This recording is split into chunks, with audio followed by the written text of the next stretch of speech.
Ismerős ez a zaj, ugye? Ebben élünk, ezt halljuk nap mint nap. Megszokta már az ember és a vele együtt élő állatok egyaránt.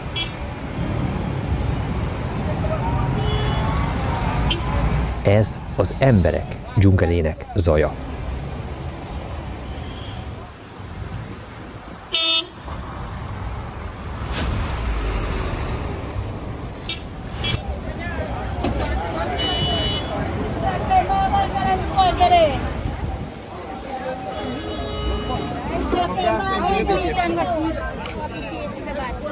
Hola, van.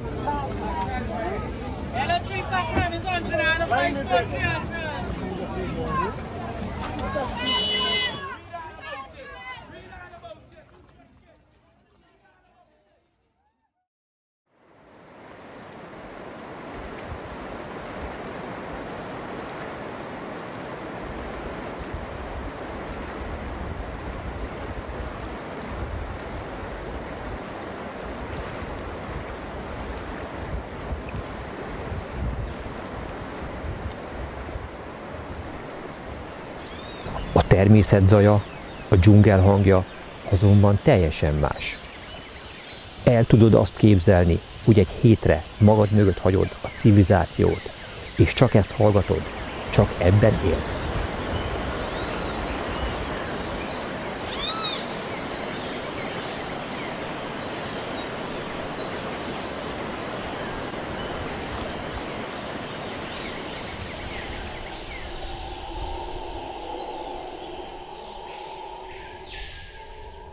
Gyakran mondják nekem, hogy milyen szerencsés vagyok, hiszen a munkám a hobbim a munkám, és nagyon sokan választanák szívesen ezt a szakmát, de hogyha ezt szakmának lehet apostrofálni, akkor azt gondolom, hogy van ettől egy még szerencsésebb ember, akinek ettől még jobb szakmája van. Ő nem más, mint a mellettem ülő Pálfai Gábor, aki horgásztúra szervező, és a specialitása a külföldi nehéz túrák leszervezése. Gábor már nem először jár Guyanában, és az előző túrájáról, amikor visszatért, talán lehet, hogy én voltam az első, akit felhívta és megkerestél? Abszolút, hiszen úgy gondoltam, hogy ha egy igazi érintetlen madvizen szeretné horgászni, akkor abszolút itt van a helyed, hiszen itt még a madár se jár, illetve a madár az jár, de ember annál kevésbé, így gyakorlatilag a természet az abban a formájában található meg, és a víz és minden, ahogy az annó megteremtődött. Én nagyon keveset láttam még Guyanából, vagy ebből az érintetlen vadvízi rengetegből, de ez már most beszippantott. Tehát annyira szép, annyira harsány, annyira érintetlen minden, hogy nem is tudom, van ilyen még? Hát biztos, hogy van azért a világban sok helyen hasonló, de én, ahol eddig jártam, ilyet nem tapasztaltam. Nem véletlenül nem tapasztaltál, hiszen nagyon kevés hely maradt ilyen a világon. Az amazonai dzsungel és őserdő, ami mindenkinek a fejébe úgy él, mint a egyik legérintetlenebb dzsungel a világon, és a föld tüdeje, az gyakorlatilag már nagyon sok természeti károsodást szenvedett el az emberi tevékenység által. A guyanai kormány felismerte a természeti értékeket, és védi ezeket a dzsungeles területeket, mint ahol itt is vagyunk. Plusz nagyon sokat segít még az is, hogy a Magyarországhoz képest 2,3-szer nagyobb területen mindössze 7-800 ezer ember él Guyanában. Jelen pillanatban nem egyszerű ide eljutni, elég izgalmasra, vagy inkább hosszadalmasra sikeredett a repülőutunk is. 3 különböző átszállási ponton, a levegőben összesen 17 órát töltöttünk, mire eljutottunk Guyana fővárosába, Georgetownba. Majd ott egy napot pihentünk, a városba szétnéztünk, körbejártuk, és másnap újra útra keltünk, egy kis repülőre szálltunk, és azzal közel 2 órás repülőút végén eljutottunk a táborhelyig, az őserdőnek egy csodálatos érintetlen részéig. Cseppet sem veszélytelen ezekkel a kis repülőkkel való közlekedés, de nem nagyon van más lehetőség. Ilyenkor mindenki drukkol, hogy ma is jó napja legyen a pilótának, mást úgysem tehet. Közúton, az esőerdő sűrűjében, az úttalan utakon egy nap is kevés lenne, hogy eljussunk oda, ahová a kisrepülő 2-3 óra alatt eljut.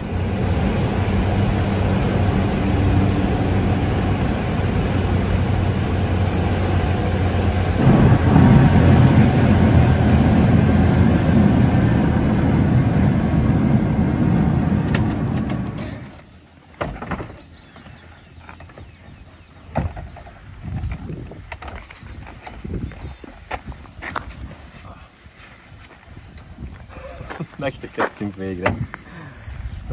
Ezt is túléltük.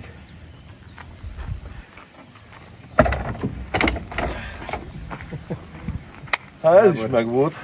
Ezt is túléltük. Ahogy kirakott minket, már repült is tovább a kis gép. Olyan ez, mint a távolsági busz idehaza.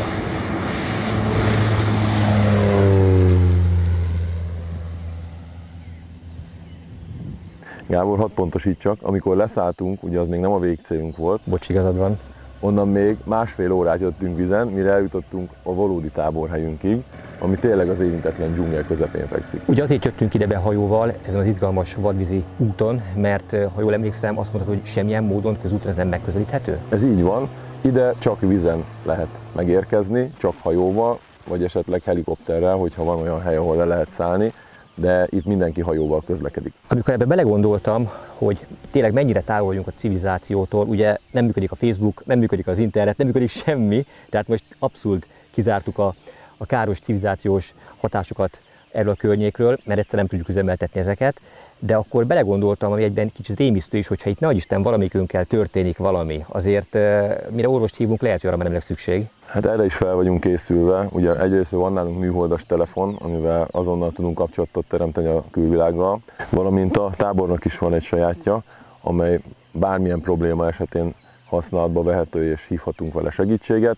Van a közelben olyan erdőírtás, ahol le tudsz állni a helikopter, hogyha szükség lenne rá. Hát figyelj Gábor, erre inkább ne legyen szükség, koncentráljunk kizárólag arra, amiért jöttünk, a horgászatra. Mivel kezdődik hónap a túra? Egy jó arapajmázással. Júj, már nagyon várom.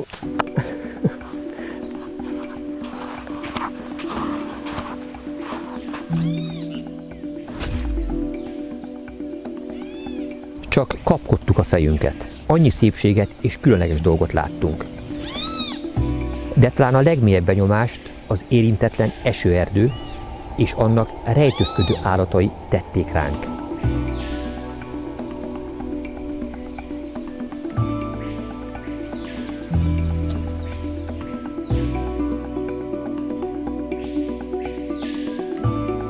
A vízben hemzsegtek a kajmánok és a hegyesfogú ragadozó halak. De olyan meseszép környezetben voltunk, hogy gyakorta a ránk leselkedő veszélyekről is megfeledkeztünk.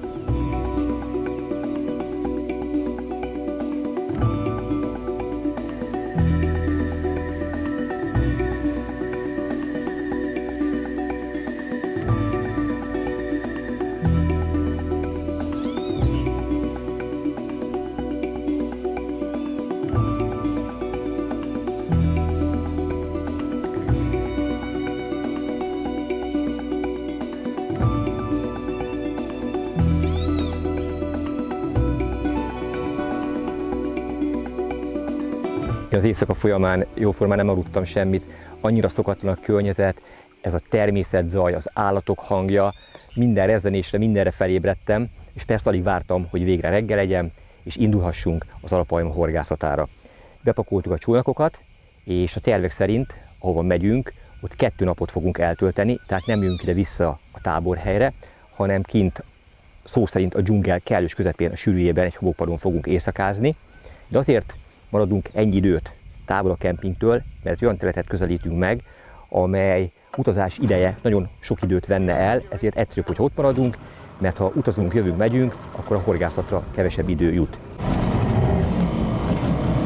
Nagy izgalommal várom, hogy mi áll előttünk, mi vár ránk ezen a 2 napon.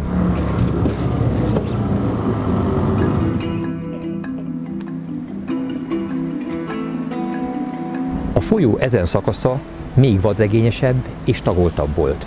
Mindenhol sziklák, zátonyok és komoly medertörések terelték a folyóvizét.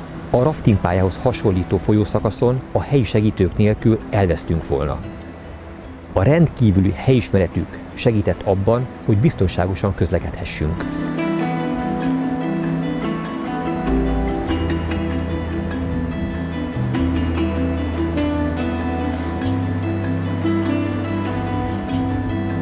Ezen a területen a meder összeszűkült, és hatalmas elefántsziklák tarkították.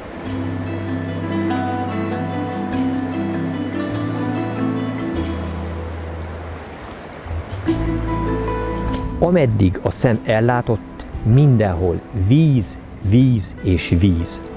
A folyó ezernyi ágra szétszakadva, megszámlálhatatlan mennyiségű szigetet létrehozva járja itt az útját ősidők óta.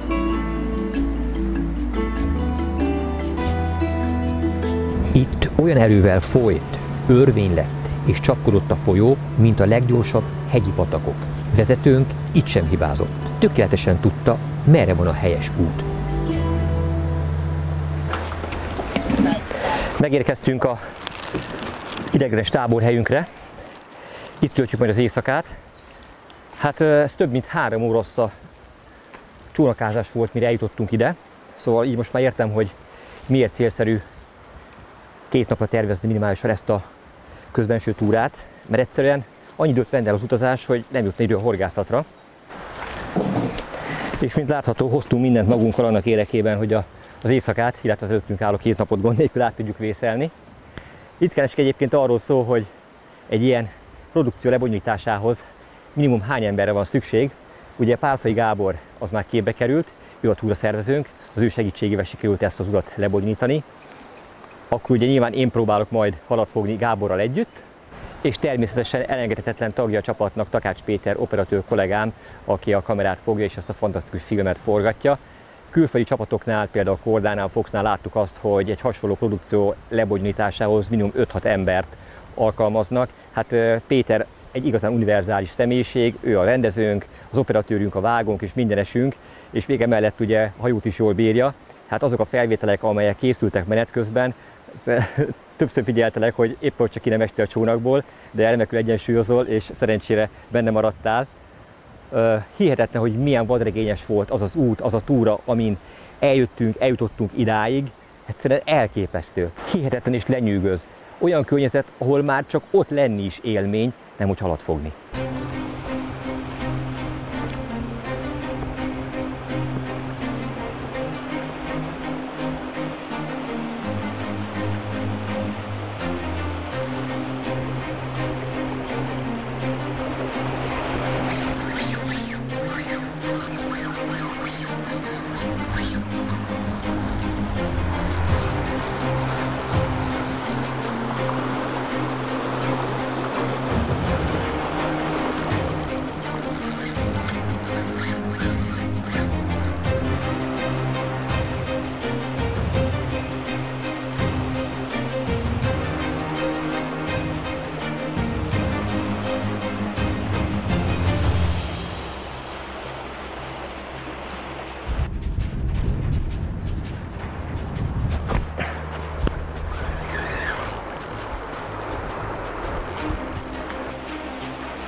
Persze milyen a horgász, nem szeretjük a tétlenkedést, amíg épül a tábor, addig dobtam egy párat itt a szikla körül, és itt van kezemben életem első pávasügérje, gyönyörű szép színes hal.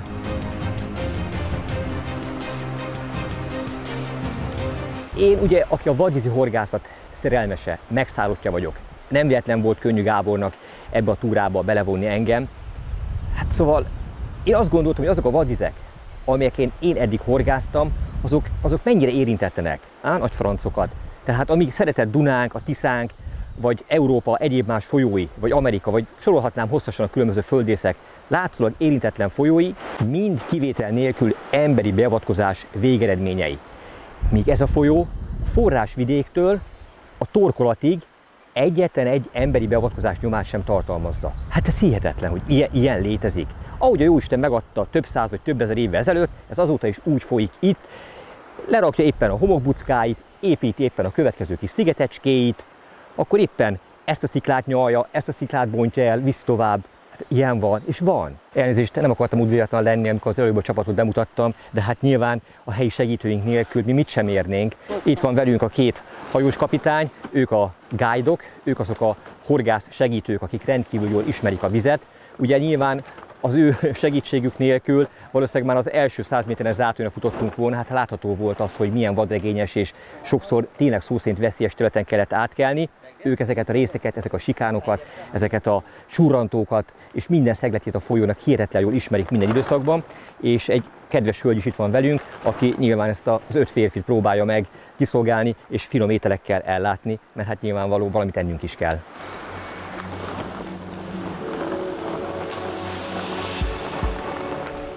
Kezemben a 2 vadölő, ezek az igazán erős és kemény pecák, ezek készültek az arapajma horgászatához, illetve később majd talán a harcsa horgászatához is alkalmasak lesznek. Guide-unk Mark segítségével elkészült az a végszerelék, ami az arapajma horgászatához remélhetőleg tökéletes lesz. Ez egy elég egyszerű végszerelék, fogalmazhatunk így is, miközben finoman szólva sem túlságosan érzékeny. Egy nagyméretű szörkül, azaz körhoroggal kezdődik. Ez bele van csatlakoztatva egy rendkívül erős karabinerbe, majd folytatódik egy 80 cm hosszúságú drót előkébe, de nem akármilyen drót előkébe, olyan merev, hogy jaj, mint egy bofden. Ennek a végén van egy forgó, és a forgó végében van belekötve a vastag fonott főzsinór. Ennyi mindösszesen a végszerelék.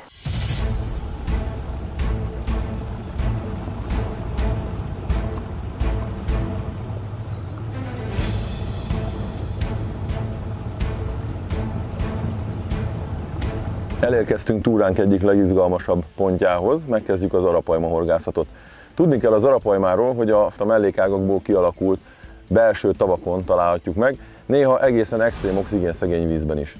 Most egy ilyen helyre fogunk bemenni, azért most vesszük fel ezt a pár mondatot, mert miután beérünk erre a kis tóra, onnantól extrém csendbe kell maradnunk. A legkisebb koppanás a hajóhoz, vagy egy halk beszéd is már azt eredményezi, hogy messzire elkerül minket az arapajma, és innentől kezdve vadászni fogunk rá, ugyanis a hal feljön időnként levegőt venni, és gyakorlatilag ezt figyeljük, hogy hol fog feljönni. Amikor feljött, azt megközelítjük azt a pontot, és vagy megvárjuk a következő levegővételt, és rádobunk azonnal, vagy hogyha dobástávon belül jön föl, akkor gyakorlatilag azonnal dobni fogunk rá a csalival. Délutáni napszakot írunk, ez a legjobb időszak az arapajma horgászatra, ahogy majd a nap egyre laposabb és laposabban fog sütni, egyre gyengül a fény, úgy lesznek egyre aktívabbak a halak.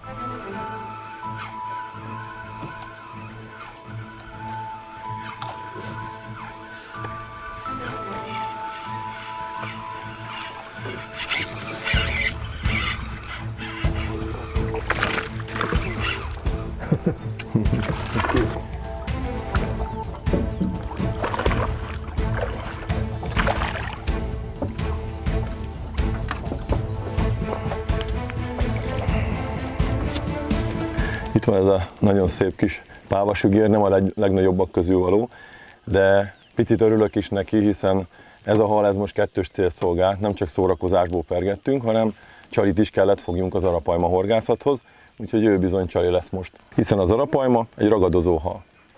Megérkeztünk arra területre, amely talán a legígéretesebb, ahogy Gábor is mondta, nagyon csendbe kell lenni. Azt várjuk, hogy mikor bukkan fel és mutatja magát meg egy arapajma. A csali felkerült a horogra, jól látszik, hogy nem kisméretű, nincsen semmilyen plusz nehezék, súly a végszeréken. Ez képez annyit, ha meglátjuk az arapajmát, a közelébe megyünk, rá tudjuk dobni. Itt volt egy arapajma, itt volt az első, aminek láttuk a fordulását.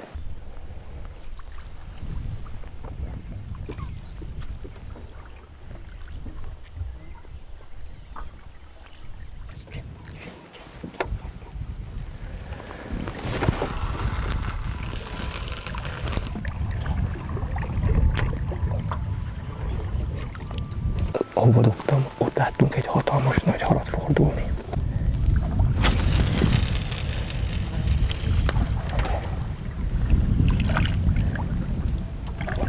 Csak érdekes, hogy súly nélkül is milyen jó lehet ezzel a rendkívül vastag zsinórral, nagy darab csali hallal dobni.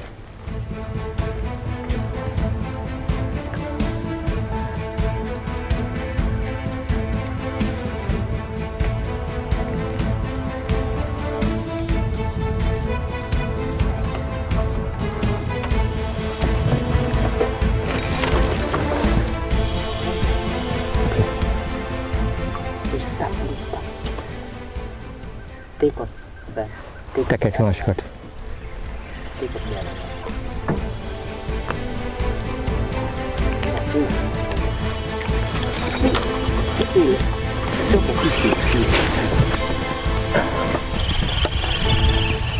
Hát végre megvolt az első kapásom, de sajnos elment. Na mindegy, ez már biztató, hogy jó helyen vagyunk. Várjuk a következő halat.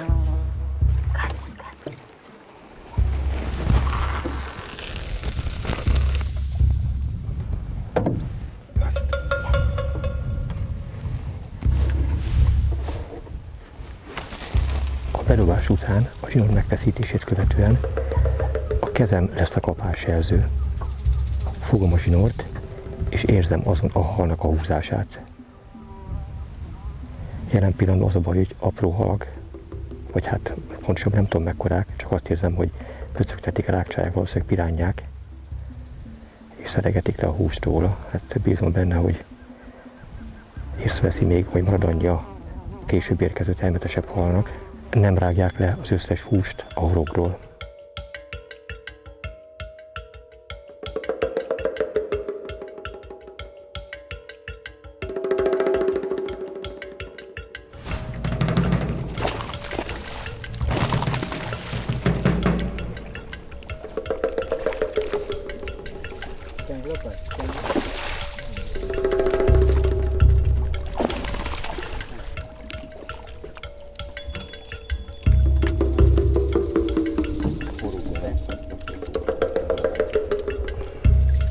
Útban a következő hely felé, azért persze ilyenkor dobunk egy párat, és lám, minden időt kihasználva ilyen szép halakat lehet menet közben is még fogni.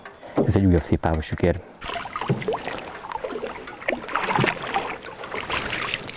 Nem is tudom, hogy hol megyünk. Ja, itt ér véget ez a mellékág akkor tulajdonképpen, ugye? És akkor a folytatása a fák mögött van? Igen, ott előttünk, ott lesz a vége. Ha van folytatása, majd kiderül.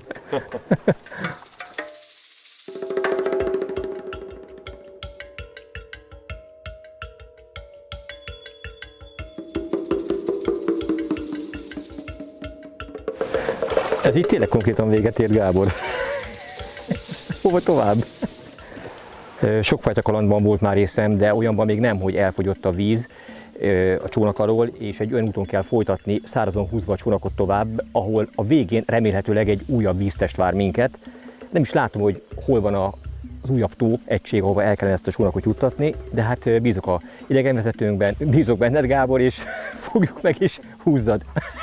Ne, húzzuk. Na, próbáljuk meg, hát ilyenre még tényleg nem volt részem, hogy szárazon húzzuk a csónakot, úgyhogy el kell juttatnunk valóba. Milyen szépen csúszik.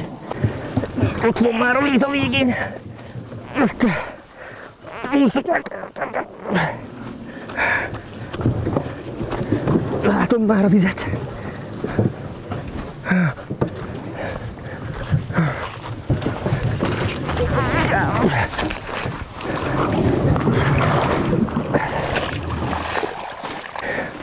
Bízom benne, hogy nincsen anakonda, vagy valami piranya, ami szétrágja a lábamat.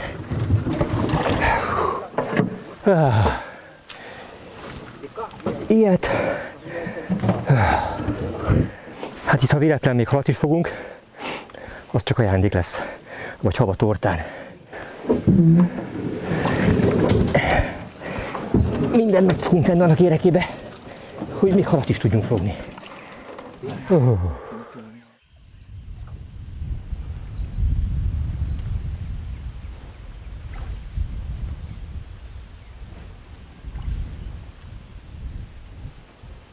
Ami segít az alaphagyma megtalálásában, az nem más, mint az, hogy megmutatja magát, fordul, bukik, feljön a víztetőre, és levegőt kell neki venni, ugyanis tüdővel lélegző hal 15-20 percnél tovább nem bírja a víz alatt. Már mutatta, hogy előttünk fordult a hal. Most már be kell fejeznem a beszédet.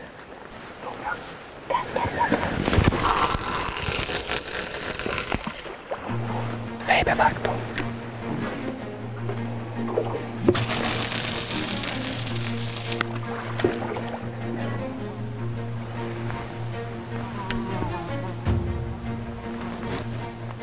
Ott is ott volt. Itt az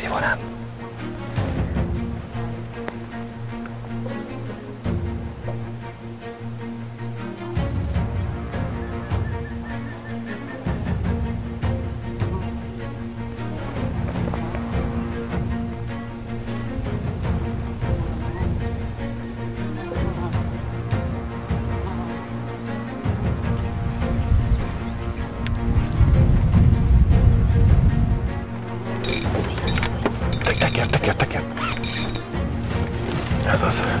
Féken állíthat. Megvan.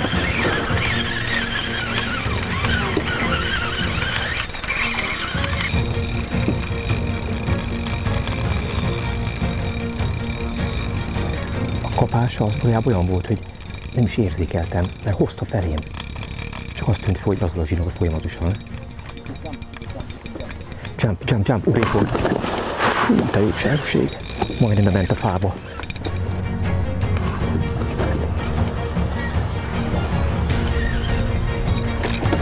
Azt a méreket utal.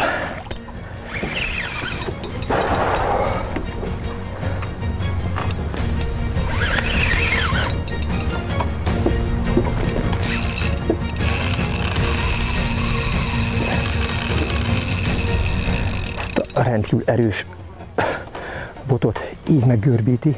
Elképesztő milyen ereje van a halnak. 200 és 1000 g ennek a botnak a dobósúlya, és a vége, a spicce vizet veri. Nem is horgáztam is ilyen erős hacsázó bottal, de nem is horgáztam talán még soha ilyen erős halra. Azt a mindességét! Húzza a csónakat!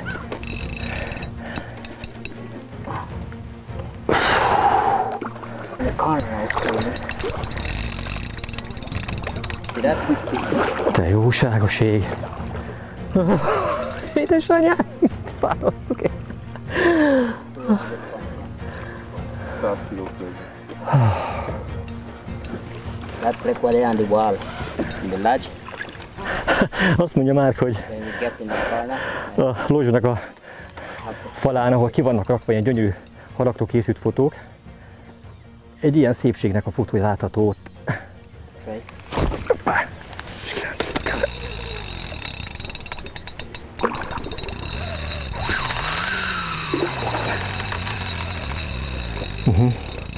Amikor azt hittük, hogy már a miénk, ugye?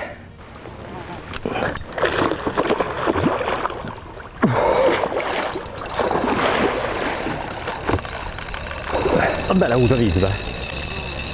Hihetetlen ereje van. Hát hallod, ez Mindig egyszerűen. megy. Jó, hát óriási a hal is, tehát nyilvánvaló, Pont hogy ilyenre vágytál, nem? hallod. Előbb-utóbb, Figyelj, lehet, hogy ugrani fog. ha följött levegőt venni. Most azon gondolkozom, hogy ugye az átlagos halakat azokat pont azzal lehet kifárasztani, hogyha felhúzod és megpipáltatod. De ezek pont fordítva van, nem? Igen. Tehát amikor Ilyenkor elfárad, jut erőhöz. amikor elfárad, Akkor följön levegőt venni, és megy levegőt tovább. vesz, Azt hiszed, hogy utána mindjárt vége, de nem. Akkor most kezdődik a tánc. ilyenkor kap előre. Igen.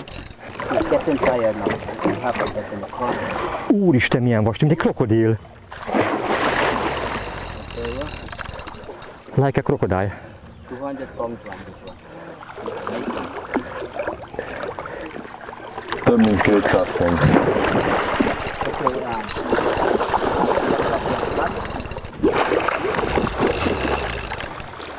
Atya úristen. this fish is getting tired. I'm going into the corner. Nem csak ők, ez fáradni én is. Mondhatjuk azt, hogy ez életed édes vízihala, ugye? Azt tuti biztos. Mind látvány van, mind erőben. Ez valami csoda. Bring it with me. Menj hátrébb. Hátrébb. Itt van a kezemben álmaim hala. Hát egyszerűen megtartani se. Yeah. Olyan vastag. Put the head in the water and then we hike again. Let me relax the fish. When it breathe first and then we pitch again, okay? Oké. Yeah.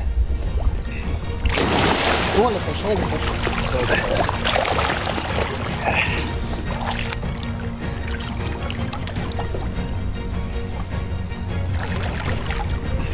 Did not breathe yet. Yeah, duck. Yeah, good. Ready? Yeah, ready. The tail. Yeah. It's okay. Biztos, hogy 100 kg felett van. Tuti biztos. with the food. Yeah, you're alone, Toy. I'm very happy. And you? You're tired? I'm tired. Okay, I know. Yeah. Hihetetlen, milyen gyönyörű és erős farka van neki. Egyszerűen csodaszép ez a hal. Csodaszép minden porcikája. Óriási, erős édesvízi hal. És csak így haladok, és csak haladok, és csak haladok rajta, és még nincs vége. És itt a hatalmas feje. Ez több mint 2 méter. Eddig is le voltam nyűgözve, de most, hogy kezemben tartom életem halát, végképp beszippantott Guyana. Végem van. És most pihentetjük, hogy újfent erőre kapjon, és mielőbb el tudjuk engedni. Minden arapajma szigorúan védett. Tilos elvinni, tilos megölni. Okay. Most kapott It's ready. És... Yeah.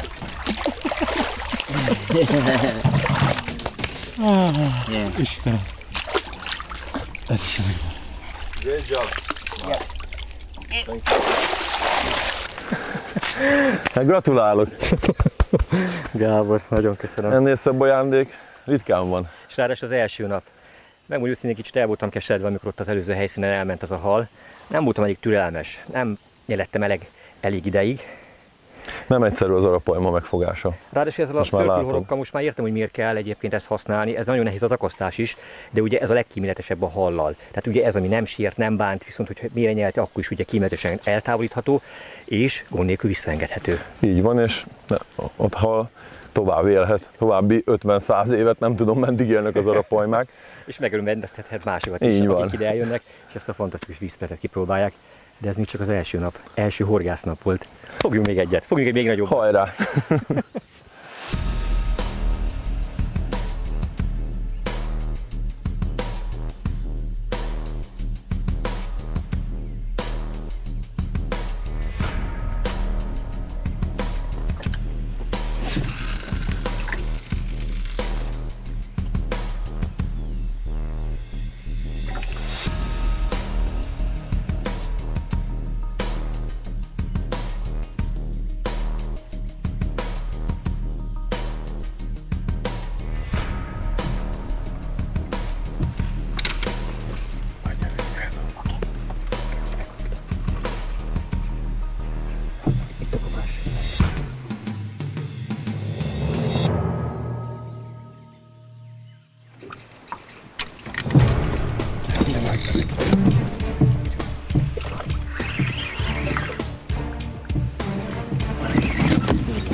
Itt van, beújt a csónakban mindjárt.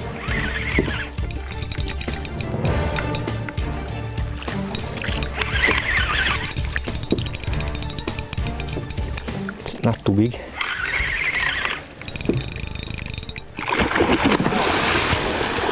Not too big.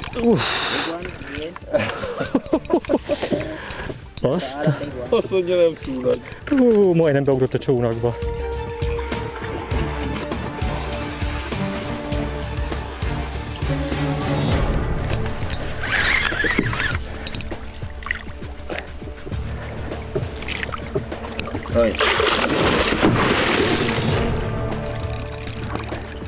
Lefejelte a hajót.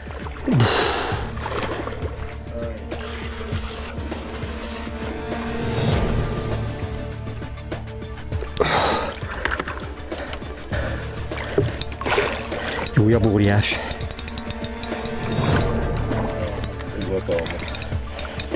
Úgy érzem, hogy az arapajma paradicsomba csöppentünk bele ebbe a kis tóba.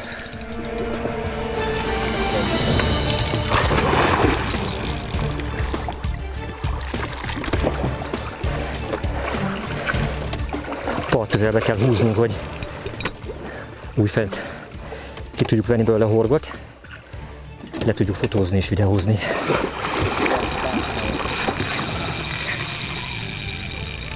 Hát ő nem szeretne a part közelbe jönni, úgy néz ki.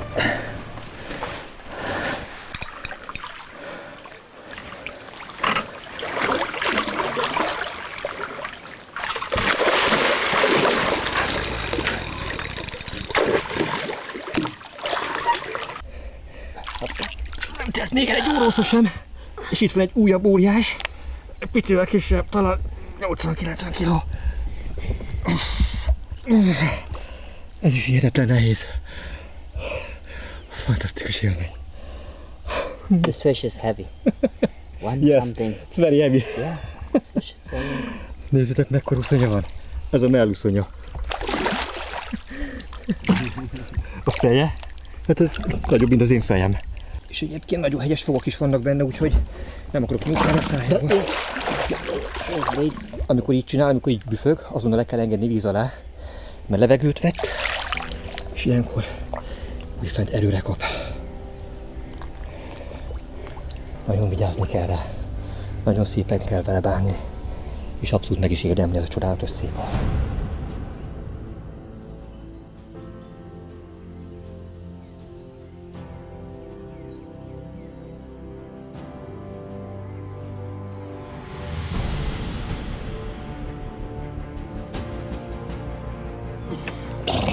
Okay, let us just cover. Please.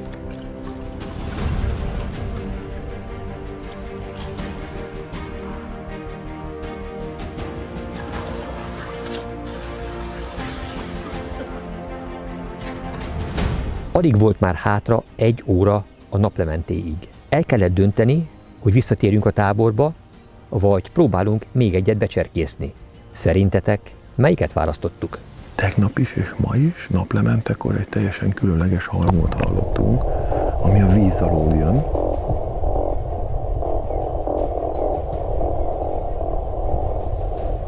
A guide-unk tájékoztatása alapján ez egy olyan hal, amelyiknek egy speciális hangképzőszer van a koponyájában. Én morgóhalnak hívtam. Egy biztos, hogy meg fogjuk próbálni ezt a halat is horogra csalni.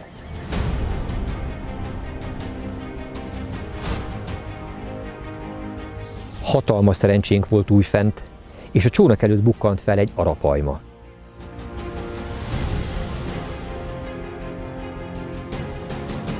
Csak rá kellett dobni, és türelmesen várni.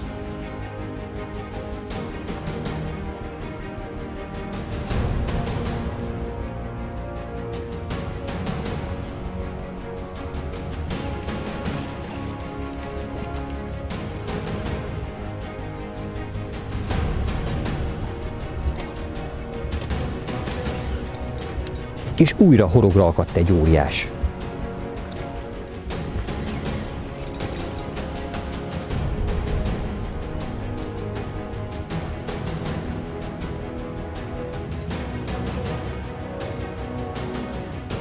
Négy ember ült a csónakban, és úgy forgatta azt, mintha súlytalan lenne. Arra úszott, amerre ő akart.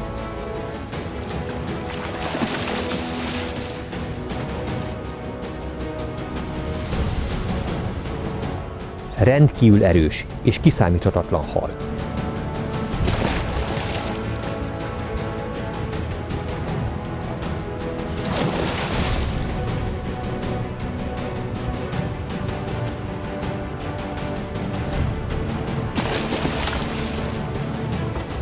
Szerintem, mint a legelső hal. 100 kg körüli. Méltó befejezés a mai napnak. Hú, hihetetlen vastag is. Nagyon erős.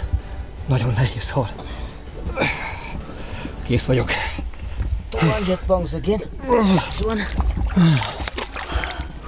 Yeah. Hihetetlen vastag, széles, kemény koponyája van. És olyan vastag a háta, olyan vastag a teste, nem bírom átérni. Nem bírom átérni. Már is megdolgozik ezért a hal érte. Okay. Ready.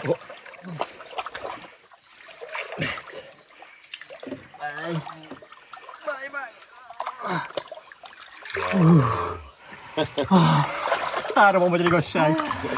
Egy a ráadás. Majd holnap.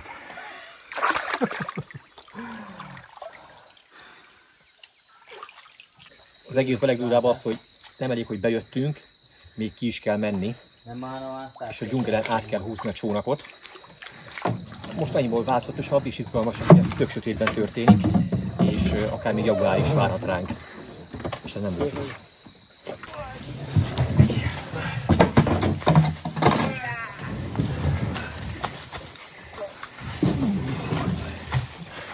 nem billent át most. Mondtam, hogy ez az egy vadvízi horgászat, amikor még a csónakot távol húzni kell.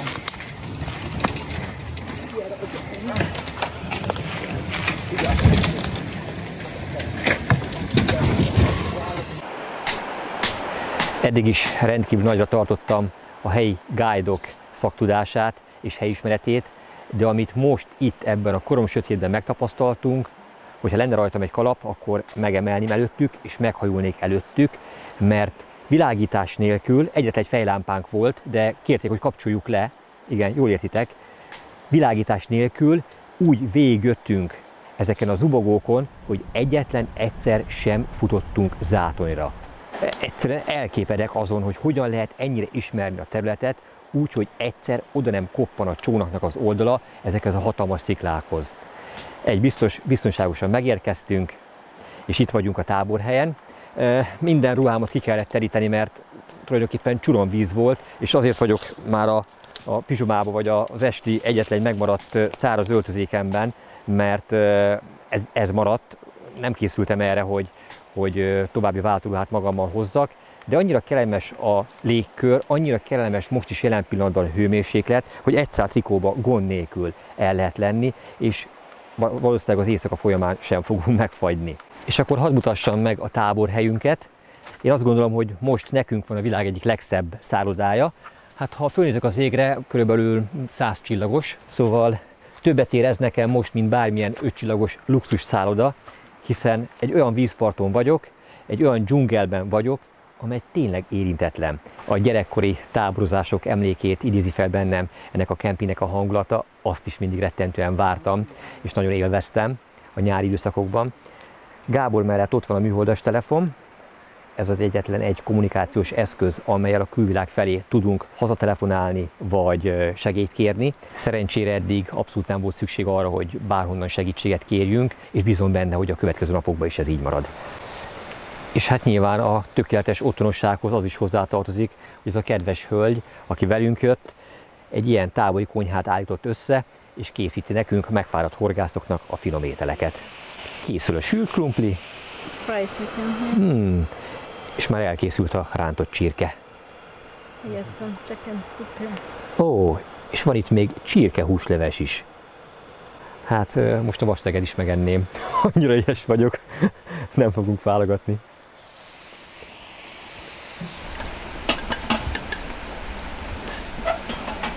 Szigát egyszerű dolgai, hogy értékelődnek mi. A dzsungel kerülés közepén meleg ételt teszünk. De milyen jó. És milyen finom?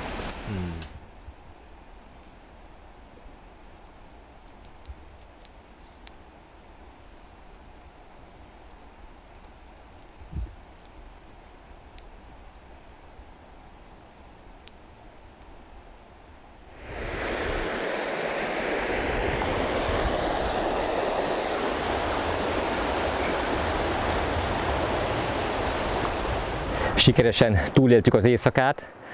Azt nem mondom, hogy jobban aludtam, mint otthon.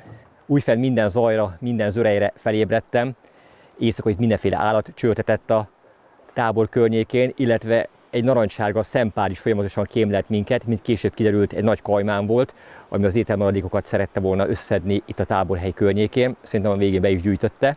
A nap csaljahalfogással kezdődik, majd újfent megyünk az alapajmás helyre.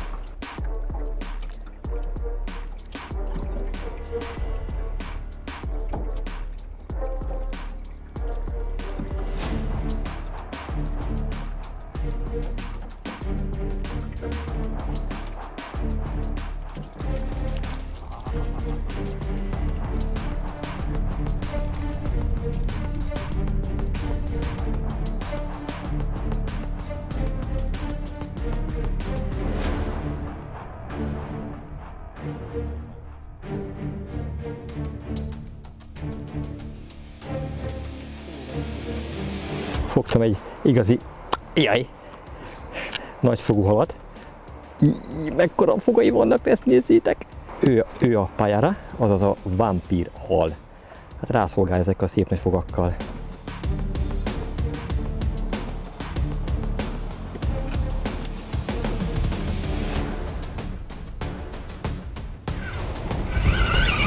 Ez milyen hal lesz? Itt ahány dobás. Úgy vigyázz, vigyázz. Fordított. Ahány dobás, annyi fajta hal lehet, igaz? Jú, nagy bikok, bikok. Jú, de szép.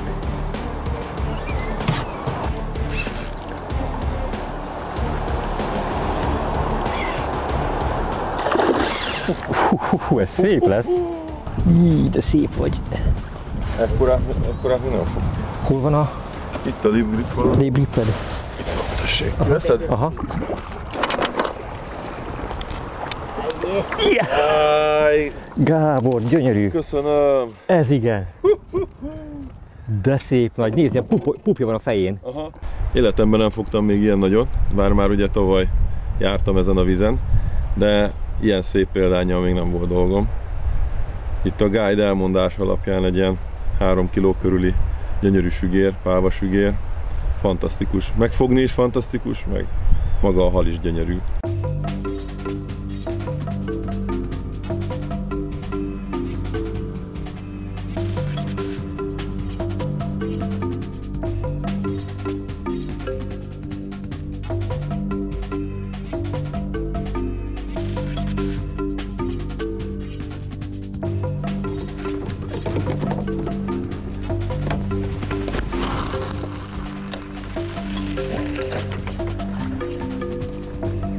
Megdöbbenve nézem mindig egyébként, hogy ez a borzasztó erős bottal, aminek a dobósúlya 200-tól 1000 g-ig terjed. Ezt a viszonylag kisméretű haldarabot ezzel a rendkívül vastag fonott főzsnórral milyen nagy távolságba el lehet dobni, úgyhogy nincs mellette semmilyen súly. Mai napon egy teljesen új területre érkeztünk délelőtt folyamán. Ez az összes vízterület közül a legnagyobb. Ezek olyan mellékágak, amelyek ugyan élő kapcsolatban van a fő mederfolyással, de a másik vége teljesen zárt. Így a víz szinte áll. És ezekben vannak az arapajmák. Itt a kapás húz az ujjaim közül, gyönyörű.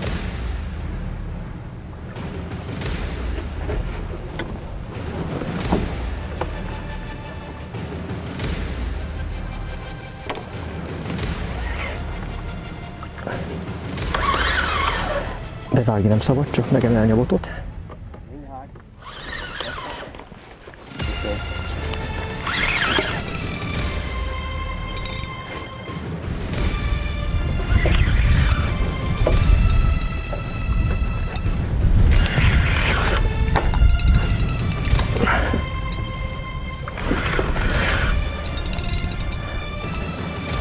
Van még egy érdekes dolog, ami gondolom földtűnt esetleg a kedves nézőknek.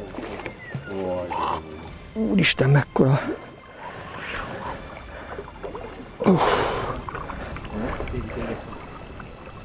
Szerintem életem hala van itt a horgon.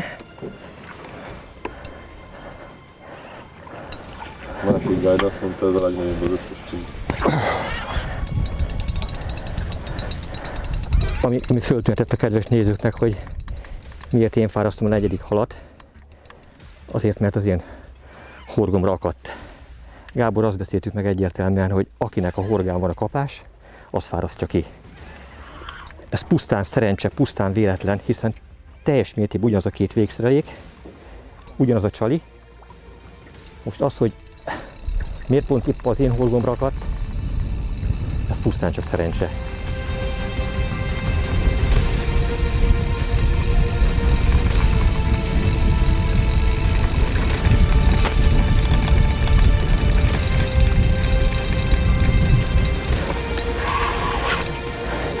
Lehet, hogy ez volt az, amit láttunk fordulni többször ezen a környéken. Nem tudom fékezni. Nem is lehet. Jó szoros lesz, azaz. Jó? Aha.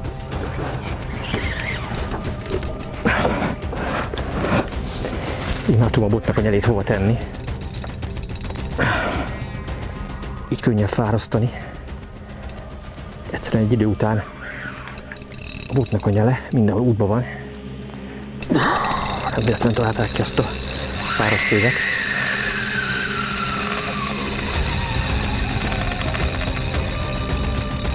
remek. Amit főhúztam, Azt el is vitte. egy megrugaszkodással. Legalább partnak megy. Ja, oda akarunk mi is meg, ugye? Így van.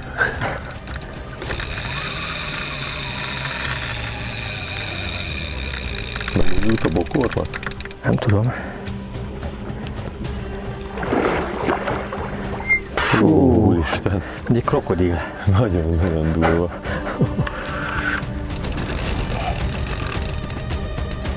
Húz minket a hal. Igen, épp azt nézem, hogy Brutális. emelnéd, de a hal húz.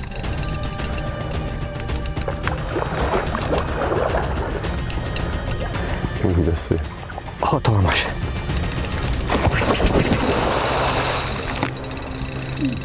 Te jóságos ég. Ilyen az, amikor el van fáradva. Aha, oda kivisz. Több mint 30 perc kőkemény fárasztás után tudtuk csak a part közelébe húzni. Híznak szájad. De bizony még nem volt elfáradva.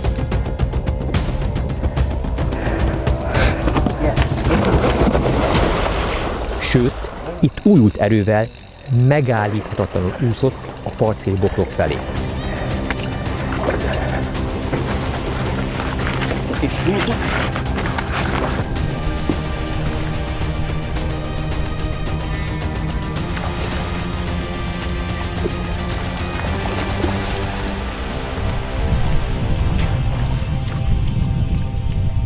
Alig tudtuk az elakart zsinort kiszabadítani. Isteni csoda, hogy a hal nem ment el.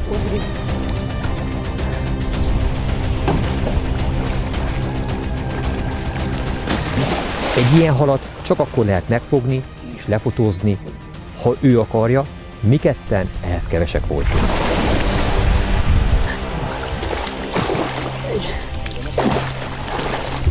Olyan méretű a halat nem bírjuk megemelni.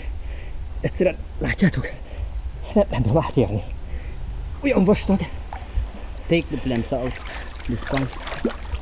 Take it out. Egyszer óriási. Feje a víz alatt. Farka itt. Ezért szerintem 150 kg körül van. Tuti biztos. You can't hide. You cannot hide. Egyetlen farokcsapással képes leütni egy embert. Marknak óriási szerencséje volt, hogy ezt lábon kihordta. Wow, that's it. That's it. We can't hide more than this. Egyszer óriási.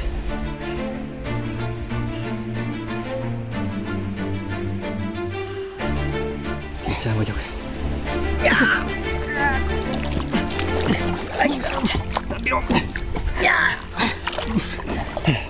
Ez nem fog menni. Csak tartsuk meg így.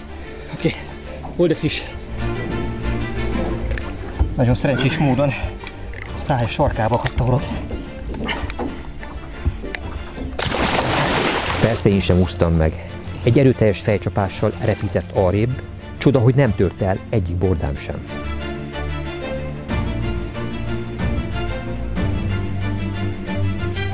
Annyira is egy ilyen hal, hogy a fejével csap egyet, hogyha az eltalálna az én fejemet, azonnal meghalnék. Engedjük vissza. Nézd.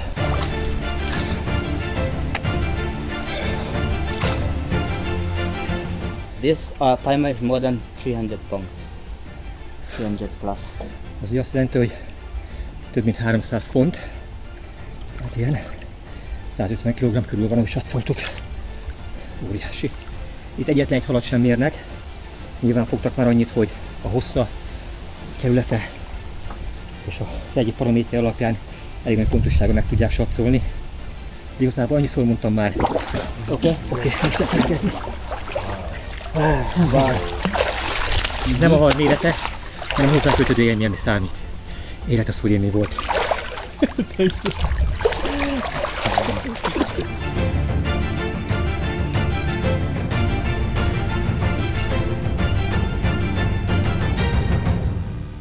A nap vége még messze volt, így nem volt kérdés, hogy újabb arapajmák keresésére indultunk.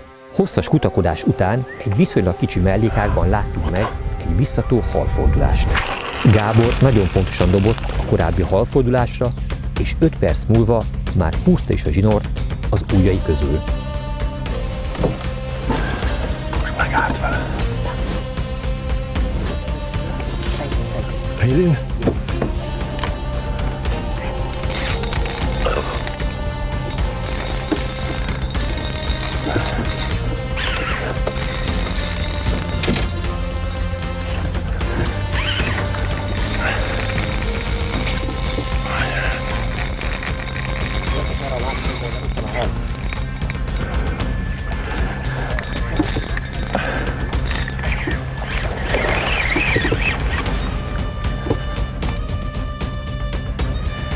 Néha meg is üti a zsinort.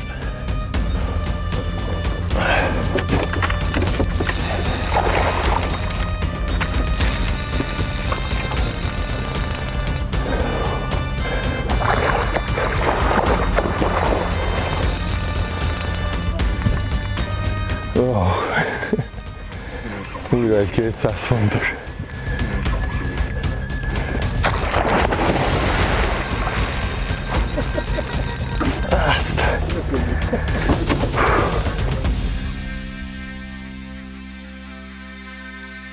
Ez az Arapajma fürdő.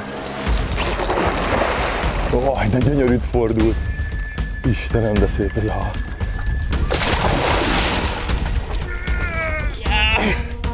Nem tudom jobban kiemelni. Ennek a halnak voltak a legvörösebbek a pikkely végei. Ez a hím arapajmák védjegye. Minél színesebb, minél rikítóbb, annál dominánsabb a hím. Az előző 4 kifogott arapajmám is egytől egyig érdekes módon hím volt.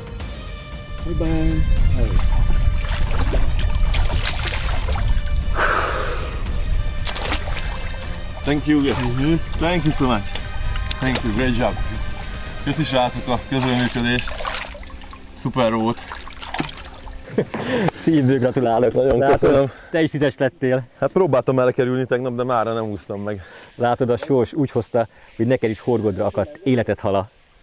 Hát az biztos, hogy ez az volt, és megmondom őszintén, hogy így megélve ezt az egészet, ami zajlott itt az elmúlt negyed óra, 20 percben, fél órában, brutális. Tehát én tavaly fogtam egy kb. Fele ekkorát, teljesen más élmény volt, és most döbbentem rá, hogy az, amit láttam, amit csináltál halakkal a vízbe, őrület. Tehát ez konkrétan félelmetes, ez most lehet ezen nevetni otthon a karosszékbe ülve, de amikor benn van az ember majdnem nyakig a vízbe, körülötte a 80-as fonott zsinór, ami így jön-megy a vizem, a végén egy 150 kg, vagy 100 kg, vagy 80 kg, teljesen mindegy, egy rossz mozdulat, és ahogy ráteked egy szintiszta izom. Ugye te mondtad nekem, emlékszem rá, hogy ugye mondjuk ez a hal van 100 kg, akkor ebből a tiszta izom minimum 60 kg. Így van. Ugye te vagy 100 kg, rajta a szintiszta izom mondjuk 20. legyen 30. Ráadásul ő a saját elemében van, tehát egyszerűen némi túlzásra nincs esélyünk. Én megmondom neked teljesen őszintén, amikor az a 150 kg feletti, vagy nem tudom, mindegy mekkora hatalmas arapajmával küzdöttem ott a vízbe, félelmetes volt. Tehát egyszerűen azt csinált velünk, amit akart. Ugye amikor mozdított a fejét, mindig azon rettegtem, hogy ha megüt az én fejemet, hát akkor ott nekem kampec. Igen, tehát nem kontrollálhatjuk a folyamatokat. Innentől kezdve gyakorlatilag az történik, amit a hal akar nagyjából. Tehát alakulhat ki olyan helyzet, ami szó szerint életveszélyes. Igen, és ráadásul Isten háta mögött vagyunk, tehát nagyon vigyázzunk kell magunkra, mert ha itt bármi történik velünk. Itt egy teljesen apró sérülésnek tűnő dolog is akár végzetes lehet, hiszen nem érünk el sehova. Tehát nem tudunk menni sehova, nincs kórház, nincs egy rendelő, akár ha nincs kézni egy fertőtlenítő, vagy egy sebkötöző akármi, ami most hirtelen kéne, az komoly probléma tud lenni. Hát nyilván van az egyszerű mondás, minél jobb terepjárót veszel, annál távolabb akadsz el a lakott területtől. Most mi minél távolabb merészkedünk a civilizációtól, nyilván annál fantasztikusabb élményeket élhetünk meg, de nyilván nagyon kell magunkra vigyázni, hogy a maradék időben ne érjen minket sérülés, és még további szép halakat foghassunk. Oda fogunk figyelni. Nagyon köszönöm. Én is köszönöm. Szuper volt. Thank you, Mark, for your great works. It was very, very fantastic, awesome. And thank you, Dennis, Mark, the best guide in Guyana, I think, I'm sure. Thank you so much, guys. Thank you, guys. Ja, és a túrának még közel sincs vége, hiszen még csak 2 nap telt el. Tegnap délután elhagytuk a dzsungeltábort, és visszahajóztunk a háttérben látható alaptáborba. Mind az odafelé, mind pedig a visszafelé vezető úton megdöbbenve tapasztaltuk azt, hogy rajtunk kívül, illetve az alaptábor hajóink kívül senki más nem járja ezt a hatalmas, vadregényes vízterületet. Az Essequibo folyó nem csak partját vagy fizikai mivoltját tekintve érintetlen, hanem halfaunája is olyan, amilyet annó a Jóisten megteremtett. Nem is tudjuk, hogy hány fajta hal él ebben, de ami számunkra még igazán érdekes, és amelyek a következő napnak a célhai lesznek, azok a különleges harcsák, a dzsau, a lau, a vörösfarkú és a tigrisharcsa, amelyek közül szeretnénk néhányat horogra keríteni. Úgyhogy most ezek nyomába eredünk. Let's go. Let's catfish. Let's catfish. Most annyival vagyunk előrébb az előző napokhoz képest, hogy nem kell a csalihalfogással bíbelődni. Segítünk Mark már korahajnalban beszerezte a szükséges csali adagot. Ráadásul a halcsákhoz egy ilyen silverfish, ezüsthal nevű csalihal a legjobb, amit valószínűleg pergetve nem tudtunk volna megfogni. Mark kezében jól látszik a végszelék is. Itt van egy méter hosszúságú drótelőke, ez konkrétan szintén bovdenből készült, a bicikliknek a bovdenjéből készült ez a drótelőke. Annak a végén van egy 8x0-ás harcsázóhorog, és itt fölül pedig látható egy nagyméretű ólom, egy ilyen gubancgátlós megoldással, ennek a súlya 160 g. Ez tartja helyben, a mély vízben, a sodrásban ezt a kívánatos harcsacsalit. Azért kell ezt a rendkívül durva, vastag drótelőkével ellátott végszeléket használni, mert a terep, ahol horgászunk, az kőkemény, szó szerint. Nagyon akadós, és emellett éles sziklákkal van az alja tarkítva, amelybe persze a menekülő hal mindig megtalálja a legveszélyesebb részeket, és hogyha ahogy menekül is húzza a végszeléket, annak az első 1 métere, amely közvetlen módon érkezik a sziklával, bármilyen vastag fonogyzsor esetében is azonnal elnyíródna, és a hal elvesztésével járna. Talán az 1 méteres drótelőke a hal első kironásait kivédi, és remélhetőleg a halat nem fogjuk elveszíteni. Ez a horgászat, keresőhorgászat, amely során a különböző púlokat, medencéket végigjárva keressük a halat, és hogyha ezekben van harcsa, akkor 5-10 percen belül az kapásra bírható. Ha nincs harcsa, ha nincs kapás, akkor pedig megyünk tovább, addig, amíg meg nem találjuk őket.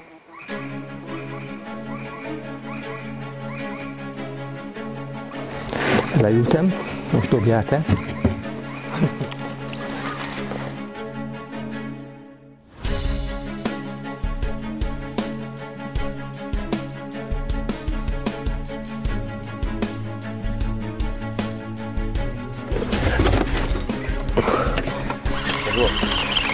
Nincs. De van.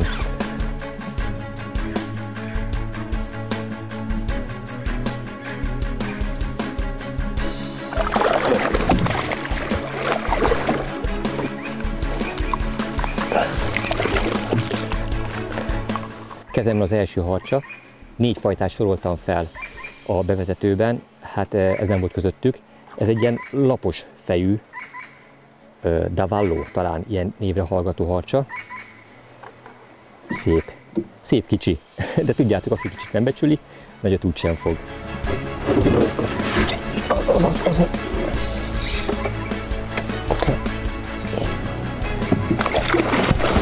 Köszi. Aha. Ez nagyobb, mint az enyém, de ugyanaz a fajta. Ez igen. Tessék, Gábor.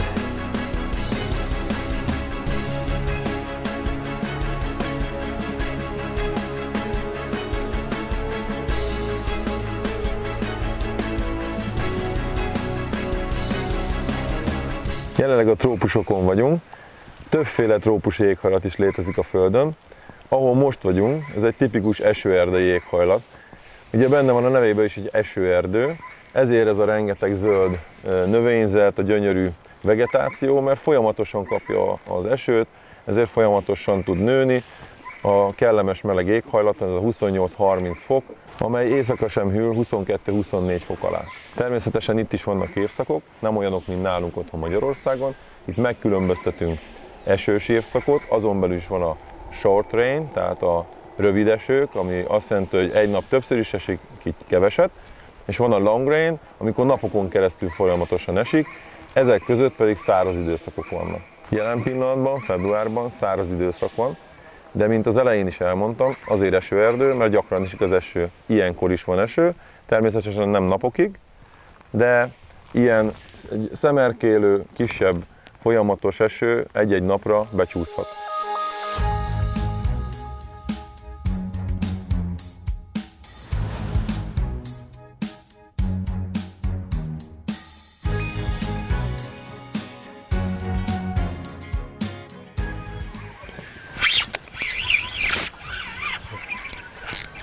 Hogy ezt te tudsz szedek?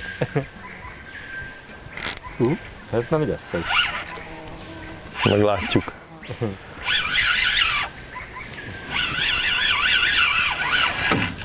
Most megkocog.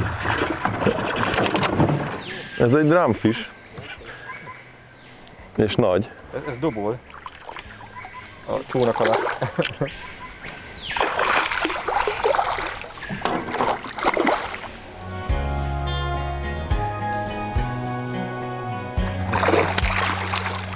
De szép. Gyönyörű.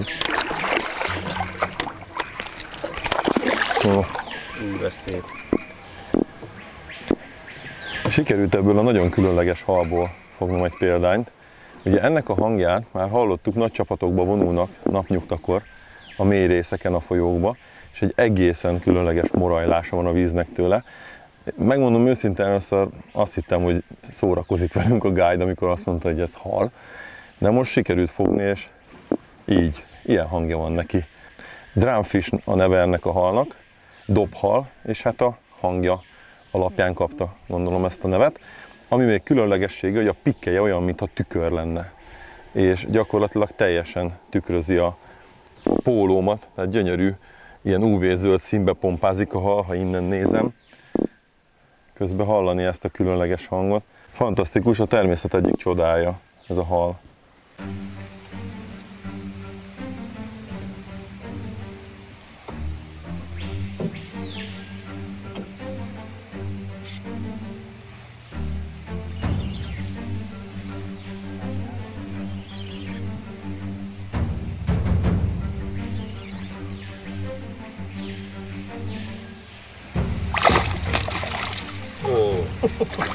Pajjára, vámpírhal.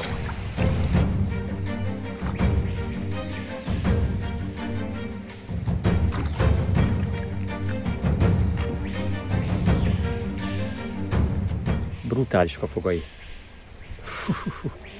Itt minden harap, minden ragadozó. Csak az a kérdés, hogy melyiknek mekkora foga van. Ő a vámpírhal, neki vannak a legnagyobb és a legfélelmetesebb fogai. Nagyon óvatosan kell vele bánni, mert veszélyes. Komoly sérüléseket tud okozni.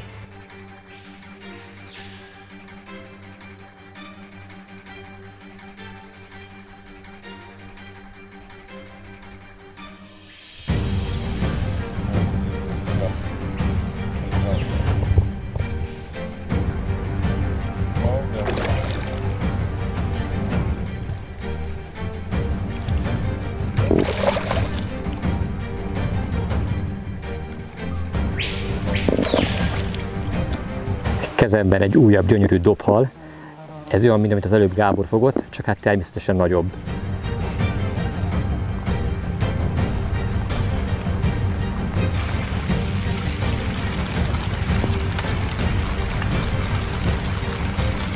Mehetsz dobolni tovább.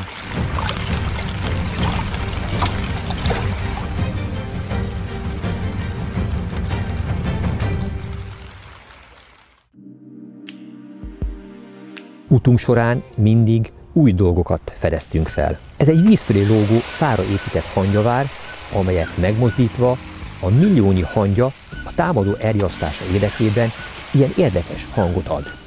Ezt még a nagy tukán is méltatlankodva nézte.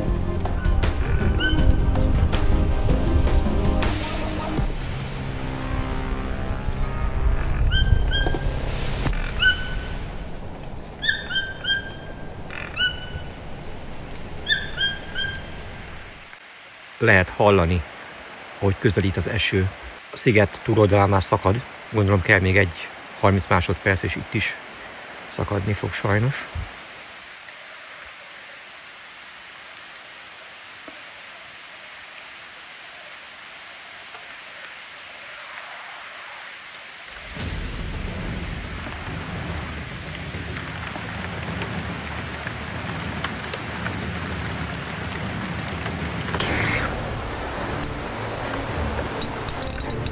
Na, mi lesz ez? Valami harcsa. Sok piránya, meg a aprólak után valami nagyobb bocskát megérdemelnénk meg, Gábor, nem? Olyan, de most már szerintem ez egy harcsa lesz. Vagy vörös farkú, Mi van, belátsz a vízbe? vagy rettél. Ó, vörös farkú. Milyen szép. Azért látszik, hogy te már voltál itt, hogyha ezeket így megmondod, anélkül, hogy láttad volna a halat. Jú, de szép. Vastag. A kívánságlistán rajta volt Rajta. ez a hal is. Ó. Nyilván nem ez a legnagyobb harcsafajta, amit él, de az egyik legszebb, nem? Így van. Ez is meg tud nőni nagyon nagyra, tehát 30-40 kilóig. Ez is büfög. Van egy nagyon érdekes hangja, ha kivesszük a vízből.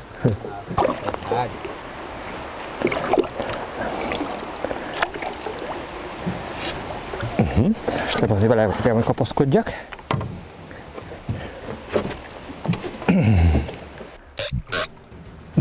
Böfög és nyikorog közben. Gyönyörű szép hal. Igazi kuriózum. Ezekkel a vörös uszonyokkal, tarka fejjel.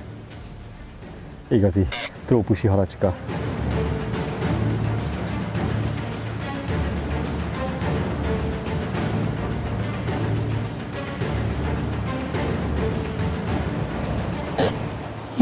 Engedd már az ujjamat. Én sem engedlek tégedet.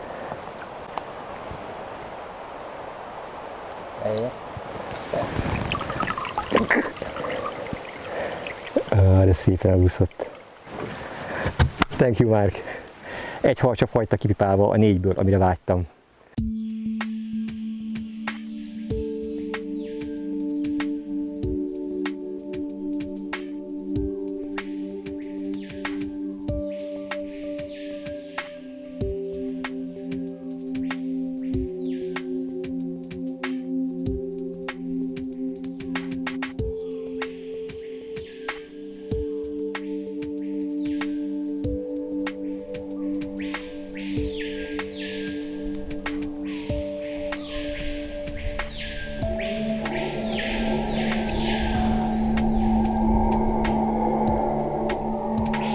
A bőgőmajom nagyon óvatos.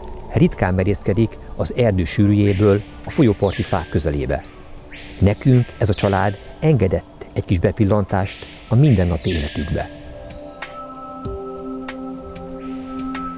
A megszokottól eltérő módon most nem reggel, hanem horgásznap végén összegzem azt, ami történt, és nem is egy, hanem 2 horgásznapot szeretnék röviden összegezni. A 4. nap az tulajdonképpen a legeseménytelenebb napunk volt, bár fogtunk ekkor is pár szép halat. Nézzük meg ezeket!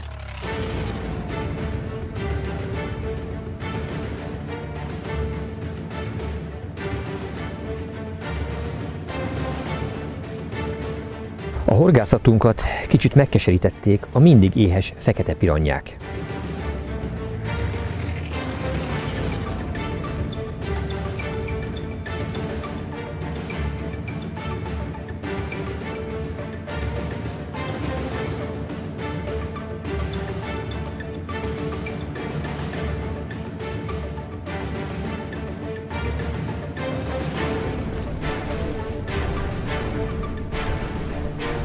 Gábor egyik kedvence a pályára vagy vámpírhal, amelyekből egyre nagyobbakat sikerült neki fogni.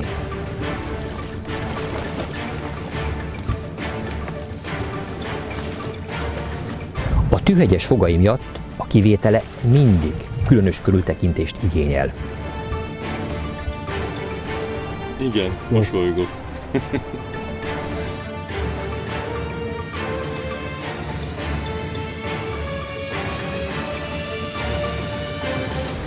A nap végén jött egy újabb harcsa, már örültünk annak, hogy a 4 vágyott harcsa közül az egyik, de ez se nem Joe, se nem Lau, hanem ahogy Márk mondta, ez egy koma névre keresztelt harcsafajta, majd ennek még utána kell néznünk, hogy mi ennek a pontos megnevezése, de egy biztos egy újabb halfajta került a fogási listára. Az 5. nap reggelén, azaz ma reggel sikerült találnunk egy olyan harcsagödröt, ahol tulajdonképpen az elmúlt pár nap összes harcsakapását is össze lehetett volna adni, annyi kapást tudtunk egy helyen elérni.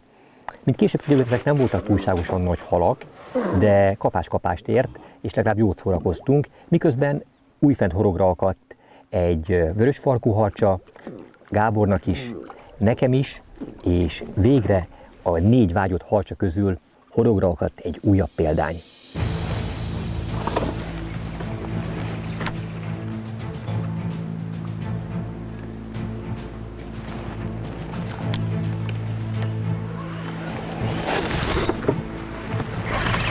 No? Az van. Pályára!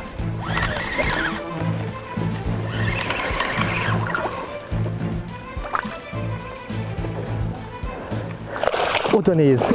Egy újabb fajta. Egy újabb fajta harcsa. Ez a tigris. Na ezt hiányoltam. Ah, ez is rajta volt a vágyott harcsák listáján.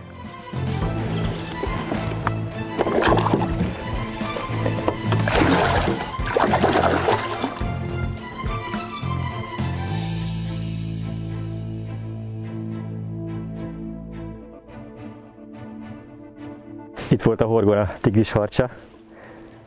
Gyorsan megoldódott a visszaengedése is, de legalább megmutatta magát. Fogok egy nagyobbat. Így van.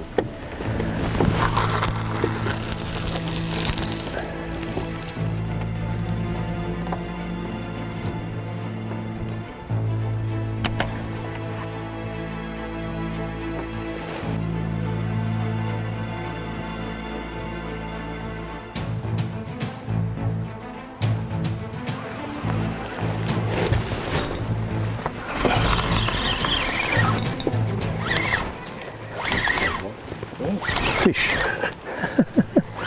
Full, not empty. Not empty. Ah. Itt van. Jaj. Az előbb elment egy, és most nagyon szeretném megfogni. Jaj.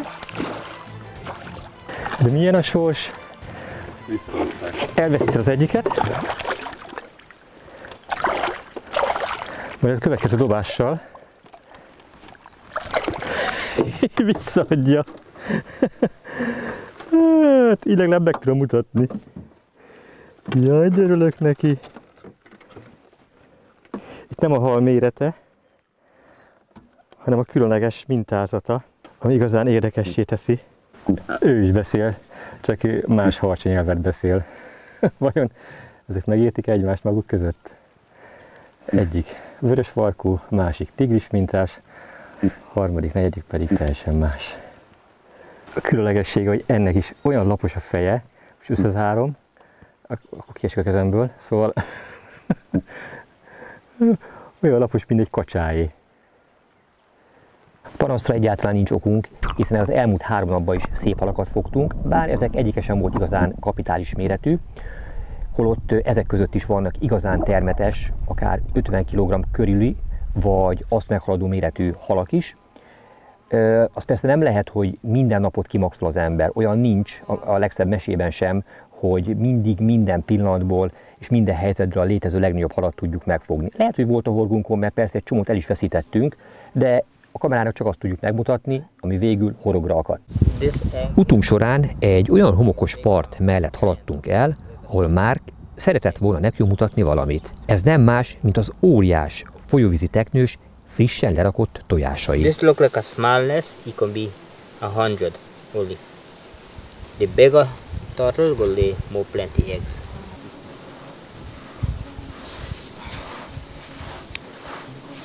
The March month end, then them hatch and come out. There's a trap. Erre haladt a termetes teknős, miután lerakta a tojásokat. Ami kicsit megnehezíti a dolgunkat, illetve hát magát a horgászatot is, az a folyamatos, váltakozó intenzitású eső. 15-20 perc nincs eső, majd egy újabb felhő érkezik, és szakad megállás nélkül. Ez persze esőruhával, meg megfelelő öltözékkel könnyedén kompenzálható, ez nem probléma. Ami nagyobb probléma, hogy ezzel együtt folyamatosan változik a vízszint, és folyamatosan változik és ingadozik a légnyomás. Én szerintem ezek együtt hatása az, ami végül kihat jelentős mértékben a hőn áhított harcsákra, és nyilvánvaló ezért is lehet, hogy teljesen más időszakban, vagy teljesen más napszakban táplálkoznak, mint amikor mi a vizen vagyunk. Persze, amikor megyünk az egyik helyről a másikra, hogy kitöltsük a holtidőt, próbálkozunk pergetve vagy dzsigelve is a különböző folyószakaszokon, és érdekes, hogy persze időnként elcsípünk egy-egy halat, de ez sem túlságosan aktív, nem ad annyit, mint mondjuk az elmúlt évben, amikor Gábor ugyanebben az időszakban itt horgászott. Pont azért, hogy megbizonyosodjunk arról, hogy valóban a napszak-e a probléma, ezért a holnapi napunk az korán fog indulni.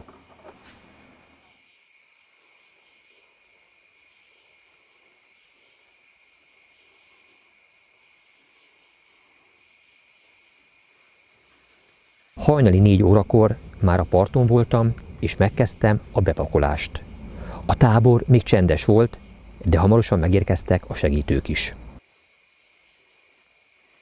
A sekély vízben a csónakok között vadászott ez a csukához hasonló kis ragadozó hal. A vaksötétben, csónakkal, minden világítás nélkül olyan helyre vittek minket segítőink, ahol a nagy harcsák is felbukkanhatnak. Egy nagyon mély és erősen örvénylő folyószakaszon vetettük be végszelékeinket. Majd partra vártuk a kapást. Mire kivilágosodott, az eső is elállt. Közben szájtátva hallgattuk Márk óriás harcsákról szóló történeteit.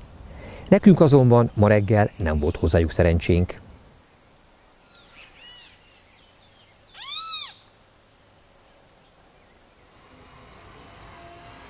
A parti helyet elhagyva a tegnapi eredményes harcsás helyünkre tértünk vissza, ahol Gábor gyorsan meg is akasztotta az első halat.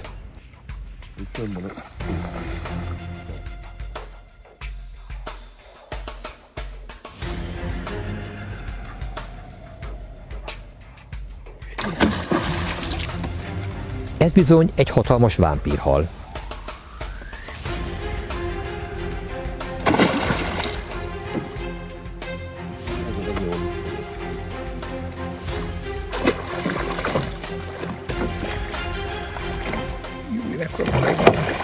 De ezzel még Márknak is meggyűlt a baja, hogyan is emelje a csónakba. A faroktűfogás bizonyult a legbiztonságosabbnak. Wow! Ez igen! Ez a legnagyobb pajara életemben, amit fogtam. Eddig csak kisebbek sikerültek. És hát a vezetőnk is azt mondta, hogy ekkorát még nem látott fogni. Hatalmas példány, gyönyörű szép.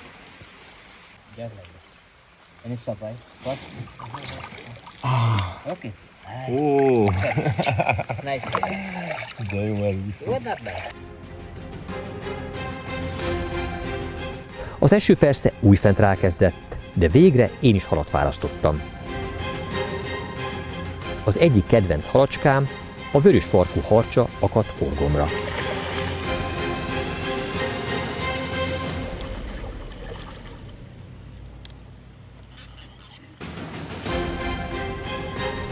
A természet, az evolúció az évezredek alatt nem csak a testformáját, hanem a megjelenését is nagyszerű ízléssel formálta tökéletessé.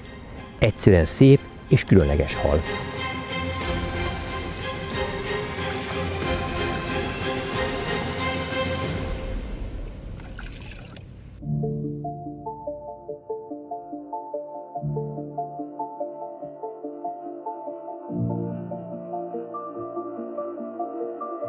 Az esőerdő egyik nagy vadja, a tapír, éppen reggeli fürdőjét végezte, amikor elencse végre kaptuk. Kiválóan úszik és gyorsan fut, hogy elmenekülhessen az ő rávadászó ragadozók elől.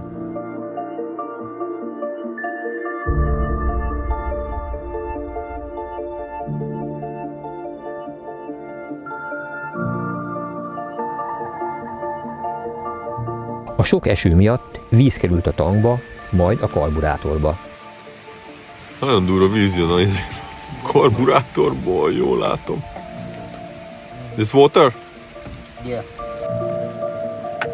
Szerencsére Márk ehhez is értett, különben evezhettünk volna. Nice.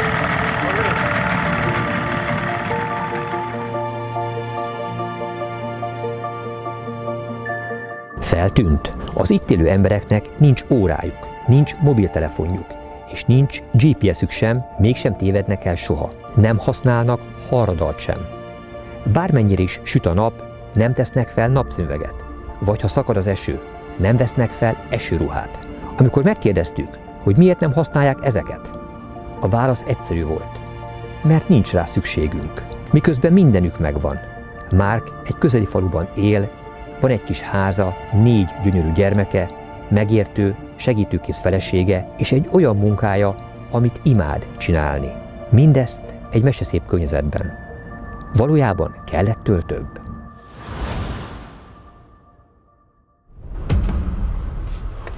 Igen, jól látjátok, ez egy arapajmafordulás volt a folyómeder szélén, a parti növényzet mellett. Amikor ezt megláttuk, egy percig sem késlekedtem, és azonnal rádobtam. Majd türelmesen vártam. Az erősen sodró főmeder kis beugrójában, megcsendesedett vizében kutakodott táplálék után az arapajma. Óriási szerencse, hogy pont akkor voltunk ott, és észrevettük. Itt van. Majd bekövetkezett az, amire oly nagyon vágytam. Hol van az arapajma? Felvette a csalimat. Először nem is értette, hogy mi történik vele. Csak egy helyben forgolódott, de ez nem tartott sokáig. Ahogy érzékelte a veszélyt, őrült vágtába kezdett.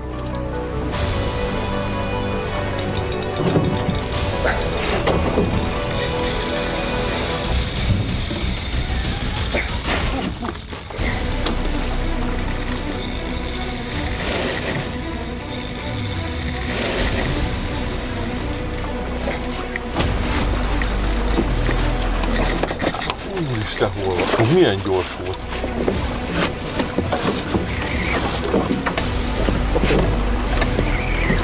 Sikerült elhúzni onnan. Jól van, kint van. Itt van. Ki kell vinni nyílt vízre. Itt a tengeralattjáró.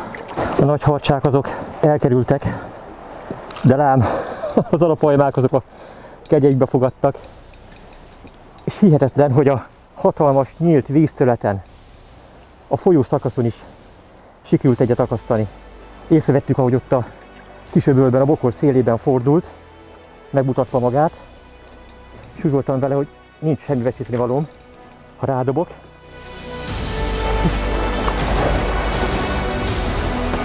És tessék!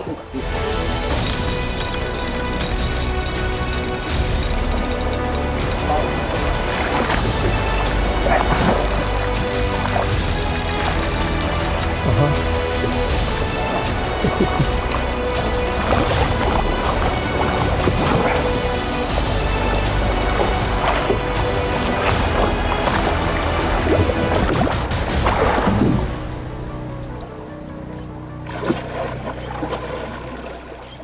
A látványt nem felejtem el. Itt vagyok a folyó közepén, és sziklán állva, és egy újabb óriás arapajmát fárasztok. Az élet legnagyobb forgatókönyvíró. Méltó a fejezése ennek a túrának. Ha egyszer sikerül partra segíteni.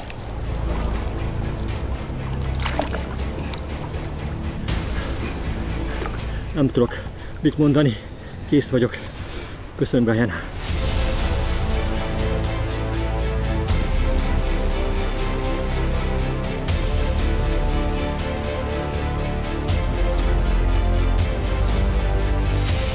Ennek a színei nem vörösesek, hanem pink, azaz rózsaszínűek, és ez bizony egy lány. Mindjárt visszanyeri szabadságát.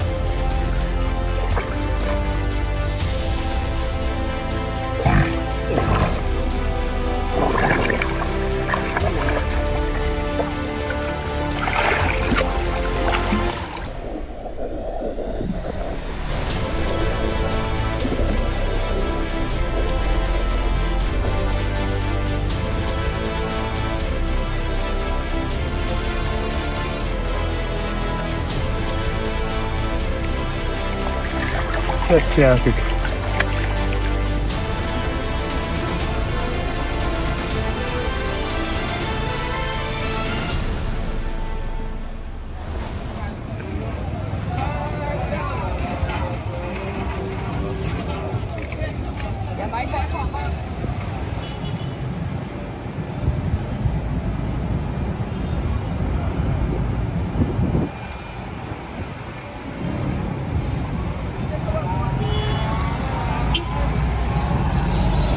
Egy hetet töltöttünk a dzsungel sűrűjében, ebből 6 teljes napot horgáztunk, amely nehezen sikerült volna ettől jobban, miközben a forgatókönyvet mindvégig a halak írták. Mint később kiderült, 2 új rekordot is sikerült felállítani. Az általam kifogott legnagyobb arapajma olyan méretűnek bizonyult, amelyet sem a guide-unk Mark, sem pedig a kemping vezetője Navin még soha életében nem látott. Hadd mutassak egy érdekes dolgot, megkérlek Gábor, állj föl! Ugye többször mondtam azt, hogy olyan méretűek voltak az arapajmák, hogy nagyon nehezen tudtam őket átérni, vagy például a legnagyobbat képtelen voltam átfogni. Amit biztosan tudunk, hogy Gábor, most te hány centiméter vagy? 189. És milyen súlyú? Kb. 100 kg. Oké, nézzétek csak! Gábort könnyedén átérem, miközben az arapajma, a legnagyobb, amit fogtam, az olyan vaskos volt, hogy szinte nem tudtam átfogni, és nem csak a hasa környékén volt, bocs Gábor, Kösz. ilyen vastag, hanem a teljes felső teste ilyen vaskos volt, és ugye több mint 2 méter volt a hossza. Tehát az a 150 kg szerintem abszolút helytálló lehetett, amit ugye Márk is végül is satként nekünk mondott. Utána néztem időközben, az ICFA hivatalosan jegyzett legnagyobb arapajma rekordja 154 kg. Persze tök jól hangzik, hogy magyar horgászként egy egzotikus hal világrekordját is esetlegesen sikerült fölállítani, de én tudom nagyon jól azt, hogy ezek az ICFA rekordok a hitelesítésük során úgy történnek, hogy az garantáltan a hal életébe kerülhet. Na most a mi esetünkben ilyenről szó sem lehetett, hogy mi bármelyik halat megöljük, vagy bármelyik halat ne engedhessük vissza természetes közegébe, úgyhogy számomra egyetlen egy világrekord hitelesítése semmi annyit, mint egy ilyen fantasztikus halnak az élete, amely végül visszakerülhetett természetes közegébe. Fogtunk még egy nagyon különleges és veszélyes halat, amelynek a legnagyobb mérete és egyben új csónak rekordja Gábor nevéhez fűződik. Nagyon-nagyon vágytam egy ilyen szép halra, ugye nem első alkalommal voltam ezen a folyón, és már fogtam ebből kisebb példányokat, de szerettem volna egy olyan igazán nagyot fogni, és most megadatott, úgyhogy egy nagyon szép vámpírhalat, pajarát sikerült a csónakba emelnünk, majd visszatennünk az éltető elemébe.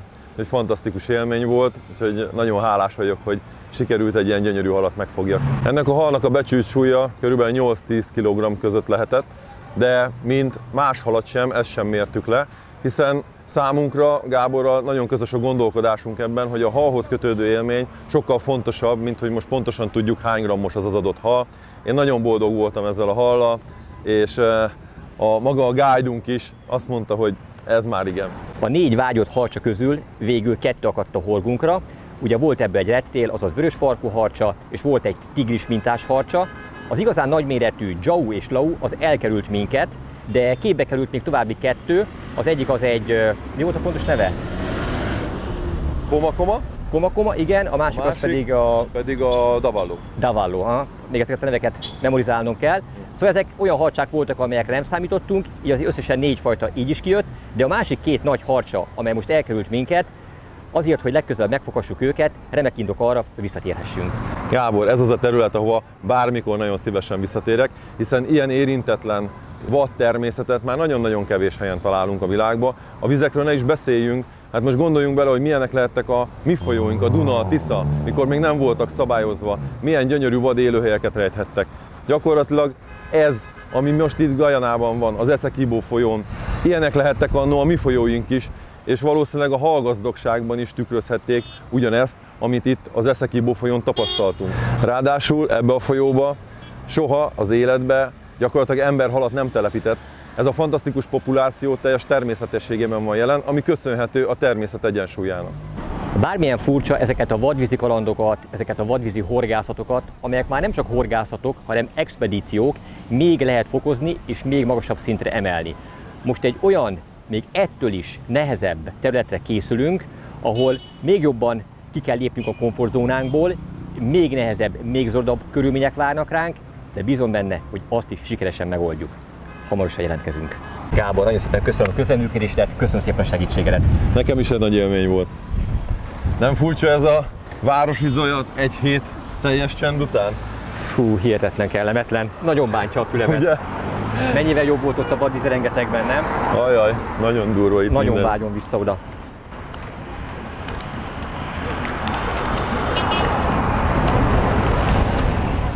Guyana and Paraíba Lodge is waiting for you.